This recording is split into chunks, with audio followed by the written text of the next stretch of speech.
आज की कहानी है कर्म फल।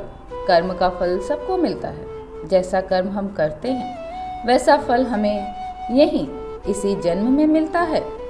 इस कहानी में सास ने बहू के साथ जो बर्ताव किया उसका फल बहू के साथ साथ सास को भी भुगतना पड़ रहा था।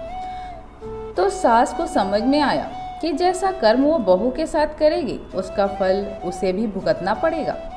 तो आइए सुनते हैं कहानी कर्म फल। बाहर आंगन में झाड़ू घिसने की आवाज़ प्रज्ञा को साफ साफ सुनाई दे रही थी।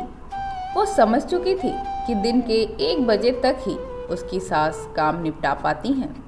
प्रज्ञा ने करवट बदली, अपनी दवाइयों के बैग की तरफ नज़र पड़ी तो मन दर्द से भर उठा उसका। इस बीच उसकी सास का फ़ोन बज गया। प्रज्ञा ने आवाज़ दी, मम्मी जी आपकी कॉल आ रही है। अगले ही पल फ़ोन सास के चुंगल में था। हाँ भाभी जी, घर के काम में व्यस्त रहती हूँ, फ़ोन तो कहाँ ही यूज करूँ मैं। जिस उम्र में बहू ने मेरी सेवा करनी थी, मैंने बिस्तर पर आराम करना था, उस उम्र में बहू की सेवा कर रही हूँ। बहू बिस्तर पर आराम में है, काम मैं कर रही हूँ।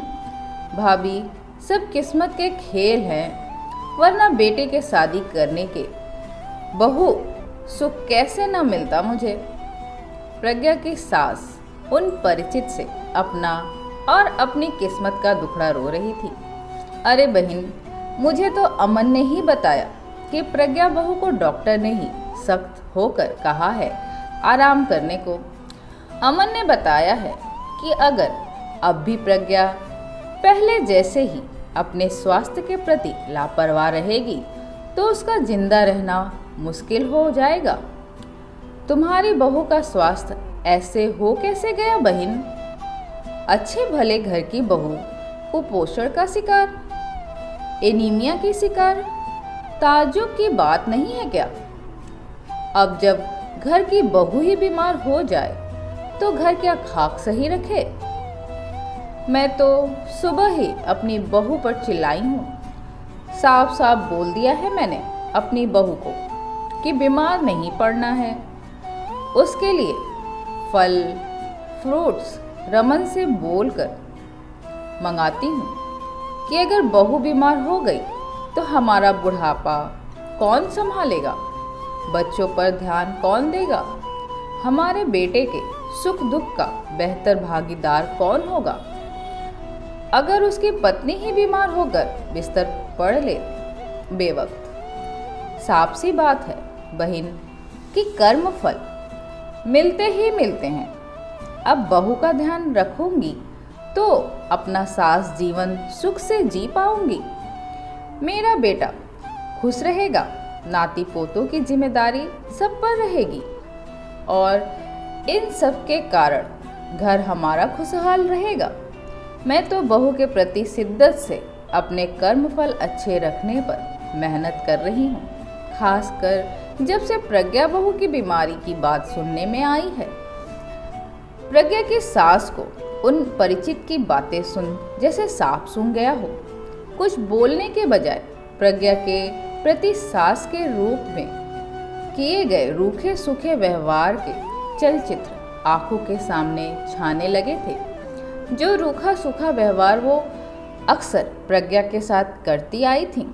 अरे कल के चावल पड़े हैं बहू फ्रिज में, उसको गर्म करके तुम खा लेना। रात की बासी रोटी फेंकना नहीं, तुम खा लेना गर्म करके, कुछ नहीं होता। ये फल अमन और बच्चों को दे आओ, वो खा लेंगे।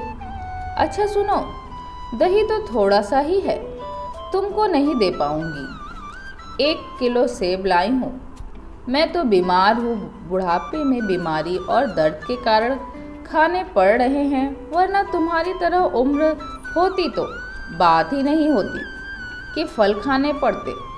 प्रज्ञा की सास को अपने वो सब कर्म याद आ चुके थे जिसका फल ये हुआ कि आज प्रज्ञा बहू बिस्तर पर थी। इस रूखे सूखे व्यवहार ने न केवल शरीर खराब किया प्रज्ञा का, बल्कि उसका मन जीने तक की ख्वाहिश छोड़ चुका था। सही कहा भाभी आपने। हमारे कर्म फल मिलते ही मिलते हैं। मैंने तो कभी ये सोचा ही नहीं कि जो बहू पूरा घर संभालती है उस बहू का स्वास्थ्य का ध्यान रखा जाना कितना ज़्यादा ज़रूरी है। स्वस्थ खान पान न मिल पाने पर वो बिस्तर भी पकड़ सकती है, उसके शरीर में खून की कमी हो सकती है, वो कुपोषण का शिकार हो सकती है। मैंने जरा भी ख्याल नहीं किया इस बारे में। बहू को ससुराल के कायदे नियम गिनाते हम क्यों भूल जाते हैं कि घर को और रिश्तों को संभालती हमारी बहू को अच्छा खान पान मिले, अच्छा स्वास्थ्य मिले।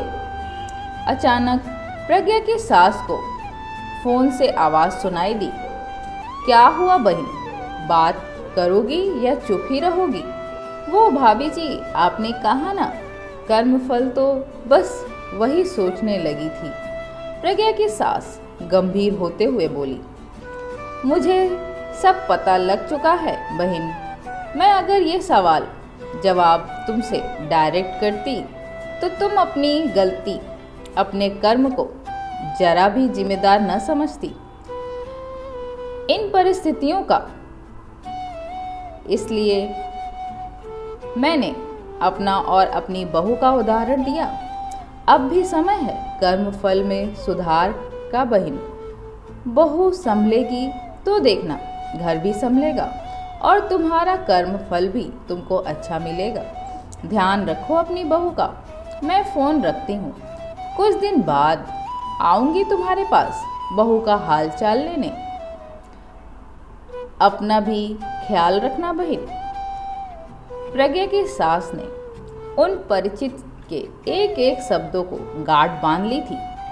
मन ही मन और अपने कर्म फल बेहतर करने की दिशा में बहू के स्वास्थ्य का अच्छे से ध्यान रखना शुरू कर दिया। माँ और सास की बदली छवि में अमन और प्रज्ञा अपार सुख महसूस कर रहे थे।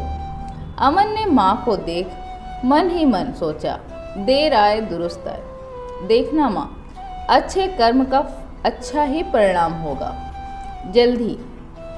दोस्तों, आशा करती हूँ आपको ये कहानी पसंद आई होगी।